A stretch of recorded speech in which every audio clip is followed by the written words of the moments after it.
Hi, my name's Courtney. Today I'm talking about my favorite album releases of 2024. I'm not really going to be able to get to like every album that I fell in love with this year, but I just really wanted to stick to a bunch of the ones that I really resonated with and saw a lot of growth from certain artists that I listened to. So without further ado, let's talk about my favorite albums of 2024.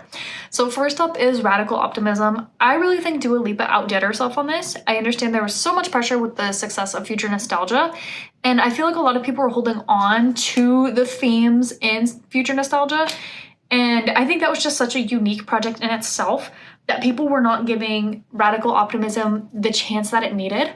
I had the privilege of seeing her perform Training Season at the Grammys for like the first time ever, and I like started crying because I love her so much. And I just feel like there could have been better single choices. I think Houdini and Training Season were great, but I feel like Illusion should not have been a single. I think it could have been What You Doin' or End of an Era. I feel like one of those two would have resonated better than Illusion as that third single. I just really think the production on that album was genius, and I really loved how she released an extended version album. I really liked the vinyl releases with that. I think all the variants were really pretty and they served the era such justice. I really hope I get to see her on tour this year. I think that a lot of people also found this disconnect between like her outfits on the shows that she did do this past year, as well as like the songs. Like people were expecting more colors, but she's just kind of sticking to like black and not necessarily thematically what other people were seeing the direction for Radical Optimism as well. I don't know, I just think the music speaks for itself. It's such a great album. It's such a beautiful album. I will scream it from the rooftops till the day I die. Like, people need to give it another chance, another listen, and just, you know, I love her so much, and she just does her thing and she kills it. I feel like this would not be a white girl talking about music if I didn't bring up The Tortured Poets Department, the anthology by Taylor Swift. And I do think this album release was genius in a lot of ways. As I previously mentioned, I went to the Grammys, so getting to hear her announce this in person was amazing. I understand that a lot of people didn't like the way this announcement was done, and I do agree with it on some fronts, but I also understand that Taylor Swift, first and foremost, is a business person, and that was a great business decision for her. To announce something like that on something as big of a scale as the Grammys in the music industry, where all of her fans would be tuning in, just made sense, especially after the VMAs. And I understand that a lot of people saw it's disrespectful, but it happened, and I don't really think it's worth dwelling on. I really did love this album. I really resonated with Who's Afraid of Little Old Me, Smallest Man Who Ever Lived, and yeah, I really liked listening to that album through, and it was such a pain for me to get the vinyl, the signed variant, and also the signed CD, even though she released like a zillion of those, and I really wish I could have seen her perform that set live on the Eras Tour. I mean, truly, like, she is the definition of a workaholic. There's no one in the music industry doing as much as she is, and to that extent, like, she really has it all figured out. She's killing it, and I'm excited to see where she goes with the rest of her re-recorded albums, as well as like the future of her music career, because honestly, like, she could just drop everything and be set for life, and she continues to set like new standards that are just almost impossible to live up to. Just the amount of work ethic she has is extremely admirable for me. Another one that I feel like did not get all of the credit it deserved, Eternal Sunshine. I thought this album was beautiful, and not just because my name is in one of the songs. Like, I'm gonna be, in all seriousness, I was not a fan of Yes And. I understand why that was like her comeback single, but it just was not my favorite song. I like completely get the messaging behind it and everything, but I feel like another song on the album could have been a better single than that.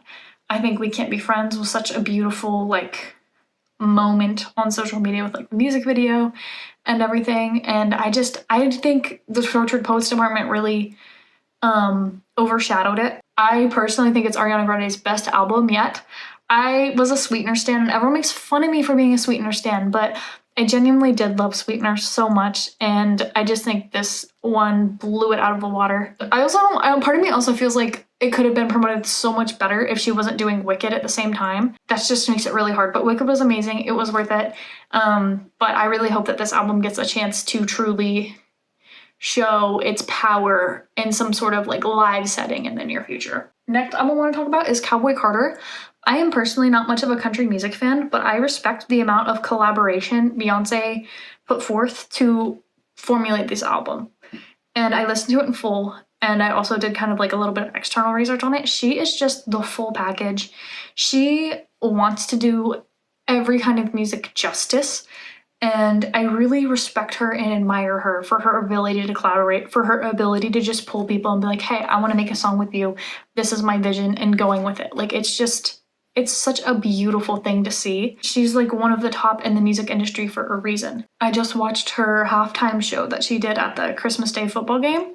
Incredible. Like, no one is doing that level of like performing, that the vocals, she does it all. She does it all, and she makes it look so easy. Another one is Guts Spilled. I don't really want to talk too much about this one because we already heard Guts last year in 2023, but the Spilled, the deluxe tracks were a very nice treat to hear. I understand that most of these were on like the Guts vinyl variants in their own way, like 1 or 2 songs.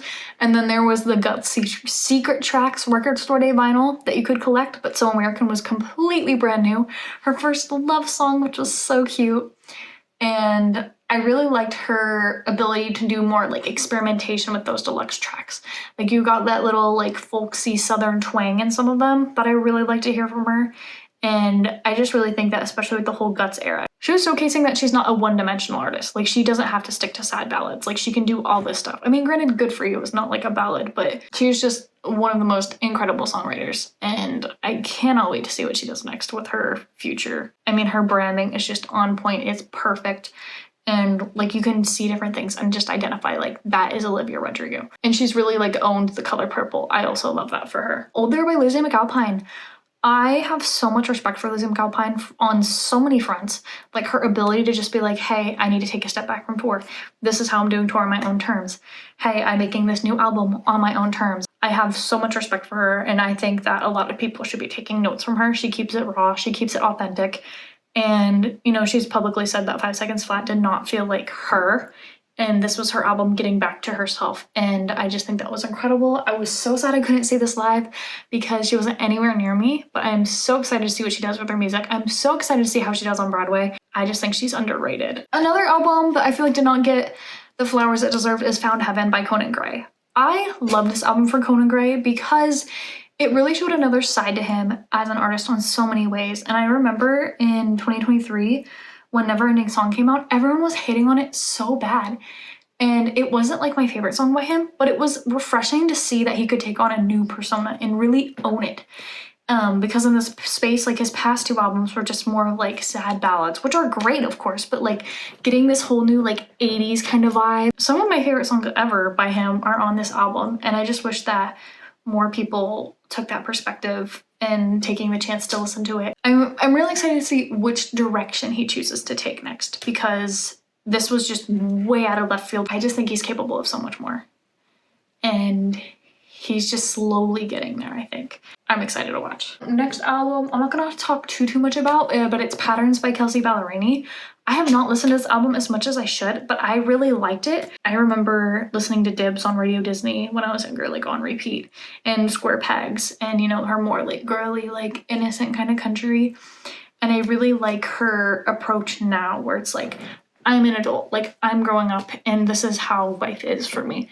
And I really think that these newer projects by her are just really showcasing her artist identity more in a way where she stands out compared to before, when you could relate her to every other like smaller female country artist. And so I'm just really excited to see how much more she can expand and grow. And Rolling Out the Welcome Mat was snubbed of so many awards that I really hope that Patterns brings her more recognition. Another album that I also enjoyed this year that I didn't really like I would have never given the light of day before is DeJesse Volume 4 by Jacob Collier. I saw him on tour over the spring because one of his backup singers is Lindsay Lomas, and I love Lindsay Lomas, and if you don't know who she is, you should really check her out. She is incredible. She has been working her butt off, and it is paying off.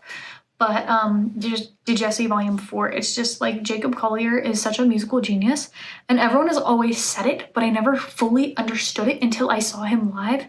And I'm gonna be so honest, even before I saw him perform, I did not understand his music. I was trying to listen to the set list ahead of time, and it wasn't clicking with me. And then I heard it live, and I was like, whoa, like, it was, I don't want to say it was a life-changing experience, but I'm gonna say, like, as a music fan, it was a life-changing experience. Like, I did not have any kind of expectation. Like I bought my ticket for $25 just expecting it to be like, whoa, Cole Lindsey, but it was such a beautifully done show.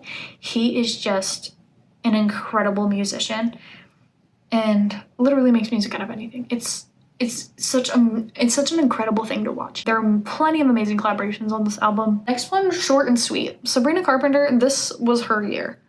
And I could not be prouder. She deserves it. She has been waiting forever. She has been putting in that work and it finally paid off. And just seeing her explode this year has like made me cry several times, which is crazy. But it's just because like I've seen her when she was smaller and I didn't feel like she was smaller because, you know, she was on Disney Channel. So I just assumed everyone knew / liked her because she was on Disney Channel and like a Ross Lynch Driver era kind of way. But she just truly exploded. Like Email That I Can't Send did great for her, but Short and Sweet was like her moment, her album. And it was a beautifully written album in so many ways. Like she is so clever in the sense that she can be like really funny and light, but also toning those deeper emotions into songs of sadder ballads and heartbreaks, which I think need more recognition because I loved the ballads on Emails I Can't Send a lot. And I really think that the ones on Short and Sweet were also amazing, but the ones that like get the most credit are like Espresso and Taste. And I really think more people need to tune into like Sharpest Tool, Dumb and Poetic, Lighter Girls. Next one I talk about is Access All Areas by Flo. Flo is that group. I really think that we are going to have a comeback of the girl group from all these amazing girl groups that are coming back and showing off their skills. I mean, like, I feel like with like Fifth Harmony and Little Mix, and there just hasn't been an it girl group. I mean, there have been some K-pop groups that have like blown up, like Blackpink, of course, and Twice, I believe. I think the girl group is coming back, like the idea of a girl group. And I think Flo is going to be huge. This was their debut album. Oh my gosh. They're bringing back like that 2000 style like R&B that I love. And I'm just so excited to see where they go. I'm so excited to see them on tour. I know this is just the beginning for them. Finally, I'm going to talk about Shawn. Shawn by Shawn Mendes. I saved it for the end because I tend to yap about Shawn Mendes a lot. And I could for hours, days, years, everything. And I'm gonna be so honest, when I heard this album was on the folksier side, I was scared I wasn't gonna like it because I am not really into folk music. I'll listen to Noah Kahan like occasionally, and I just am not typically a fan of folksier albums more times than not. I think it was a really beautiful thing that he chose to perform this album live before releasing the recorded version. And I genuinely don't think there was a better way that he could have set up that release because it gave his fans a chance to just truly like immerse themselves in the song in the way that I think it was meant to be heard. And I really wish there's a live album because the recorded songs do the album justice, but hearing it live was just a whole nother experience. And I just like, I need to experience it again and I don't know how to. And I think there wasn't really a better way for him to come back from his kind of like break. I think if he just came back with another pop album, it really would have seemed more shallow and just kind of like, okay, you threw stuff together. Because he's released a few singles over the years, but they haven't performed as well. And I just think that this was the best way for him to come back to the music on his own terms. And I really loved everything about it. This was something that was truly shown to be cared for and curated in a way that felt really raw and authentic with his branding, being a guy from Canada and just kind of toning it back. And I loved every minute of it. Him going with Mike Sabbath and Eddie Benjamin to all of his shows and making the album with them. It was just such a beautiful thing to witness and experience. Some honorable mentions. The Secret of Us by Gracie Abrams. I respect Gracie so much as an artist, and I think she has a way of getting like, I don't want to say she has a way of getting songs viral on TikTok, but she has a really good way of getting her songs like stuck in people's heads from social media and people resonating upon that way. Like recently, that's so true. I know she's killing it. I feel like I personally am just missing something from her. I don't know what it is. There's some reason why I'm not resonating, and I feel like there's just something missing to the puzzle for me.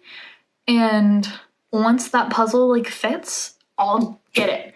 But right now I'm just not fully getting it. And I was supposed to see her live, but I sold my ticket because I wasn't supposed to be in town.